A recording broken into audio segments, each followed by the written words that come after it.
अस्सलाम वालेकुम dear students. आज हम कर रहे हैं 9th क्लास मैथ एक्सरसाइज 1.4, जिसका जो पहला क्वेश्चन है, which of the following product of matrices is comfortable for multiplication. जी इसका मतलब ये है कि हमने ये जो हमारे पास जो प्रोडक्ट दिए हैं मैट्रिक्स के, यानी हासिल जब कोई भी दो मैट्रिक्स ये आपस में मल्टीप्लाई हो सकते हैं कि नहीं, इसको हमने चेक करना है, देखना है। अगर कोई भी दो मैट्रिक्स को हमने उसका प्रोडक्ट लेना है तो इसके लिए सबसे बुनियादी शर्त है कि जो पहला मैट्रिक्स है उसके हमने कॉलम देखने हैं और दूसरे मैट्रिक्स के हमने रोज देखने हैं। अगर पहले मैट्रिक्स के कॉलम और दूसरे मैट्रिक्स के रोज आपस में बराबर हुए तो तब भी दो मैट्रिक्स की प्रोडक्ट हो सकती है, हासिल ज़ैब हो सकते हैं, मल्टीप्लिकेशन हो सकते हैं। हमारे पास जो पहला क्वेश्चन है, इसका जो पहला मैट्रिक्स है इसके हैं हमारे पास दो कॉलम्स और साथ वाले के भी कितनी है, दो रोज, यानी आपस में प्रोडक्ट हो सकता है। जो हमारे पास ये क्वेश्चन हम देख रहे हैं इसके हमारे पास कितनी है, एक कॉलम है और इसके दो रोज हैं, ये इसका प्रोडक्ट नहीं हो सकता। ये हमारे पास दो मैट्रिक्स के प्रोडक्ट्स हैं, हमने देखना है आया कि ये इसका प्रोडक्ट हो सकता है, हासिल ज़ैब हो सकता है कि नहीं। इस पहले जो मैट्रिक्स के दो हमारे पास देखते हैं, दो कॉलम्स हैं और इसके दो रोज हैं, सो इसका ये प्रोडक्ट हो सकता है। मतलब इस क्वेश्चन में हमने ये देखना है कि हम कोई मैट्रिक्सेस उनका हम जो हासिल ज़ैब मालूम कर रहे हैं वो आया कि उनका वो हासिल ज़ैब हो सकता है नहीं हो सकता। उनकी जो शर्त वही है कि कोई भी दो मैट्रिक्स जिनको हम आपस में प्रोडक्ट हो रहा है उसके पहले मैट्रिक्स के हमने देखना है कि उसके कॉलम्स और दूसरे के रोज़ अगर आपस में बराबर इक्वल हुए तो तभी उसकी प्रोडक्ट हो सकती है। आज 1.4 जो क्वेश्चन नंबर 2 है हमारा, if A matrices and B matrix, हमने फाइंड करना है A B and B if possible, अगर मुमकिन हो तो। हम देखते हैं, हम पहले भी बताया कि अगर ए बी हमने यानी प्रोडक्ट फाइंड करना है तो उसकी जो पहली शर्त है कि पहले मैट्रिक्स के जो कॉलम्स हैं और दूसरे मैट्रिक्स के रोज़ हैं वो आपस में इक्वल हों तो उसका प्रोडक्ट हम कर सकते हैं। अब हम इसको चेक करते हैं, ए बी ये फाइंड करते हैं। सॉल्यूशन, ए हमारे पास है, इसका ए 3 0 -1 2।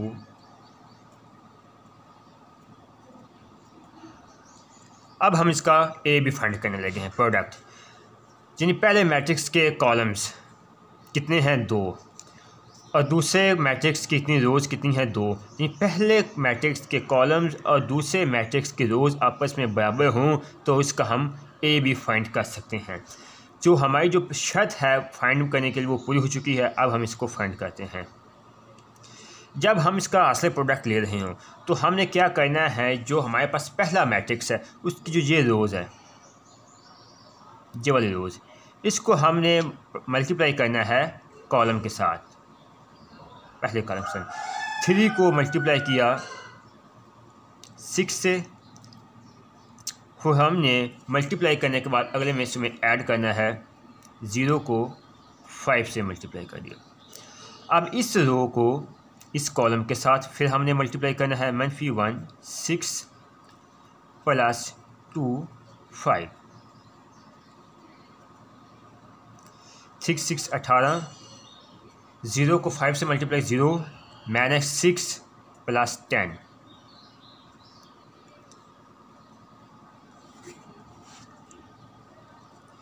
18 और ये -6 + 10 4। ये हमारे पास ए बी है। अब हम फाइंड करते हैं बी ए। बी हमारे पास है 6 5, ए है हमारे पास 3 0 -1 2। अब जो हमारे पास जो मैट्रिक्स है पहला, इसकी कितने कॉलम्स है, 1, और दूसरे कॉलम मैट्रिक्स की रोज़ कितनी है, 2। यानी पहले मैट्रिक्स की कॉलम्स और दूसरे मैट्रिक्स की रोज़ आपस में इक्वल नहीं हुई। B A is not find possible, हम लिख सकते हैं, because first matrix of columns not equal to second matrix rows. ये था हमारे पास क्वेश्चन 2। एक दफ़ा मैं आपको रिपीट कर देता हूँ कि उसने ये कहा था कि हमारे पास ये मैट्रिक्स है ए और बी दिए हुए हैं, इसका हम ए बी और बी ए फाइंड करना है। जब हम ए बी या बी ए फाइंड करना है तो सबसे पहले हम ये देखना है कि जो पहले हमारे पास जो मैट्रिक्स है उसके कॉलम और दूसरे मैट्रिक्स की रोज़ अगर आपस में बराबर हों तो हम इसका फाइंड कर सकते हैं, वरना नहीं। Exercise 1.4 question number 3, find the following products. हमने इसके प्रोडक्ट्स फाइंड करने हैं। जो हमारे पास क्वेश्चन 1 है, हमारे पास 2 मैट्रिसेस हैं, इसका हमने प्रोडक्ट फाइंड करना है। प्रोडक्ट फाइंड करने के लिए सबसे जो बुनियादी शर्त कंडीशन है कि जो पहला मैट्रिक्स है हम देखना है कि उसके कॉलम्स कितने हैं। उसके कॉलम्स हैं 2 और दूसरे के कितने हैं मैट्रिक्स के रोज़ 2। यानी पहले मैट्रिक्स के कॉलम्स और दूसरे मैट्रिक्स के रोज़ अगर इक्वल हैं तो हम इसका प्रोडक्ट फाइंड कर सकते हैं। सो हम इसका प्रोडक्ट फाइंड कर सकते हैं। प्रोडक्ट फाइंड करने के लिए जो पहले इसकी रोज़ हैं उसको हमने कॉलम के साथ एक पर रुकन के साथ मल्टीप्लाई करना है, फिर उसके साथ ऐड करके दूसरे कॉलम मतलब 1 को 4 के साथ मल्टीप्लाई किया, फिर प्लस 2 को 0 को 1 4 5 प्लस 2 7 आंसर है हमारे पास। क्वेश्चन नंबर 3 है, इसका हमने प्रोडक्ट फाइंड करना है। पहले इस मैट्रिक्स के हम देखें तो कॉलम्स कितने हैं 2, इसके रोज़ कितने हैं 2, यानी ये हो सकता है। इस रो को हमने कॉलम के साथ मल्टीप्लाई करते जाना है, -3 को 4 के साथ मल्टी प्लस 0 को 0 -3 4 -12 प्लस 0 -12 इसका आंसर। 9.4 क्वेश्चन नंबर 2 का 5 पार्ट है, इसका हमने प्रोडक्ट फाइंड करना है। प्रोडक्ट फाइंड करने के लिए सबसे पहले हम देखेंगे जो पहला मैट्रिक्स है इसकी कॉलम्स दूसरे मैट्रिक्स के रोज़ के साथ इक्वल हैं कि नहीं। अगर इक्वल हैं तो इसकी प्रोडक्ट हो सकती है। इसके हमारे पास 2 कॉलम्स हैं और रोज़ 2 हैं, so it's possible we find product of matrix. हमने जब प्रोडक्ट फाइंड करना है तो जो पहला मैट्रिक्स है उसकी रोज़ को पहले कॉलम के साथ मल्टीप्लाई करना है, फिर दूसरे कॉलम के साथ, फिर दूसरी सेकंड रोज़ को पहले कॉलम के साथ, फिर दूसरे कॉलम के साथ, फिर इस रोज़ को पहले कॉलम के साथ और उसे हम फाइंड करते हैं। 1 को 4 के साथ मल्टीप्लाई किया प्लस 2 0, यानी हमने पहली रो को पहले कॉलम के साथ मल्टीप्लाई कर दिया है। अब 1 मल्टीप्लाई 5 प्लस 2 -4, यानी अब हमने इस पहली रो को दूसरे कॉलम के साथ, यानी पहली रो को पहले कॉलम के साथ और दूसरे कॉलम के साथ हमने मल्टीप्लाई करना है। अब -3 को किया 4 प्लस 0 0, अब -3 को 5 के साथ प्लस 0 -4, और 6 को 4 के साथ प्लस -0 इक्वल 0। अब इसको आप करते हैं दूसरे के साथ 6 5 प्लस -1 -4,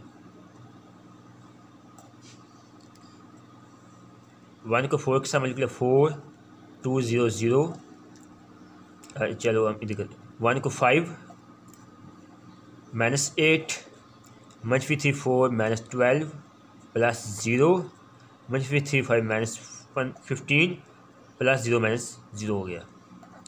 6 4 24 -1 को 0 के साथ मल्टीप्लाई किया तो हमारे पास आ जाएगा 0।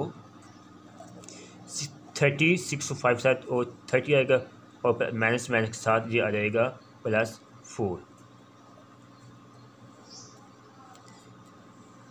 4 -12 24, 5 को -8 में निकाले -3 -15 और 30 4 34 हमारे पास आंसर आ चुका है जो हमने ये प्रोडक्ट फाइंड किया था।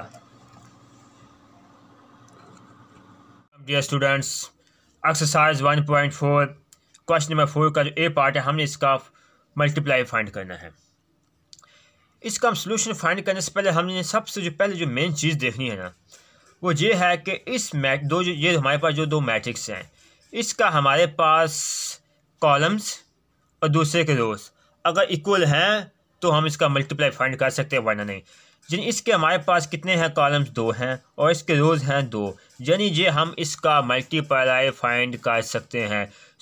अब हम ये तो बात क्लियर होगी जी, मल्टीप्लाई हम फाइंड कर सकते हैं। अब नेक्स्ट स्टेप क्या है कि हमने इसको मल्टीप्लाई करना कैसे है, किस तरह करना है। सो हमने सबसे पहले ये देखना है कि जो हमारे पास पहले मैट्रिक्स की जो हमारे पास जो रोज़ है, इसको हमने इसको पहले कॉलम के साथ मल्टीप्लाई करना है, फिर दूसरे कॉलम के साथ करना है। जो सेकंड रोज है इसको पहले कॉलम के साथ फिर दूसरे कॉलम के साथ। जो थर्ड रोज है इसको पहले कॉलम के साथ और दूसरे कॉलम के साथ हमने इसको मल्टीप्लाई करना है। ये है हमारे, इसको हम सोल्यूशन कहते हैं। 2 को मल्टीप्लाई किया 2 के साथ प्लस 3 को 3 के साथ। अब 2 को हमने मल्टीप्लाई कर दिया -1 के साथ, अब 3 को कर दिया हमने प्लस करना है, यानी 2 को 2 के साथ 3 को 3 के, यानी इस रो को हमने इस कॉलम के साथ मल्टीप्लाई कर दिया है। अब इस रो को इस दूसरे कॉलम के साथ भी हमने मल्टीप्लाई कर दिया है। अब सेकंड रोज को हमने इस कॉलम के साथ मल्टीप्लाई करेंगे। 1 को मल्टीप्लाई किया 2 प्लस अब 1 को 3 के साथ हमने मल्टीप्लाई कर दिया है। अब ये हमने सेकंड रोज को पहले कॉलम के साथ मल्टीप्लाई कर दिया है। अब इसी सेकंड रोज को हम दूसरे कॉलम के साथ भी करेंगे। 1 को -1 प्लस 1 को 0 के साथ।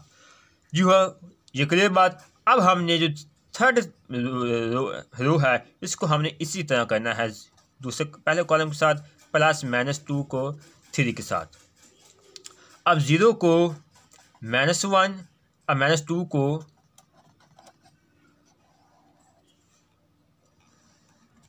2 को मैं 4 प्लस 6, 1 को 2 के साथ मल्टीप्लाई 2 प्लस 1 3, 0 को 2 के साथ मल्टीप्लाई किया 0, अब -0 हो गया 6।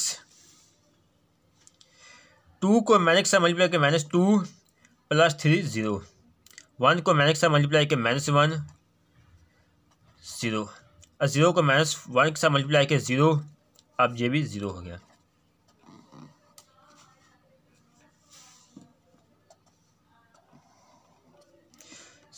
फोर 6 10, 2 को 3 के साथ ऐड किया 5 -6 -2, आपको पता है 0 में जो भी चीज़ें ऐड होती है वो 0 मतलब वो वैसे ही रहती है, -1 0। ये हमारे पास आंसर है। यानी हमने एक्सरसाइज 1.4 का जो क्वेश्चन नंबर 4 का जो ए पार्ट है उसका हमने ये मल्टीप्लाई फॉलोइंग मैट्रिक्स हमने फाइंड किया है।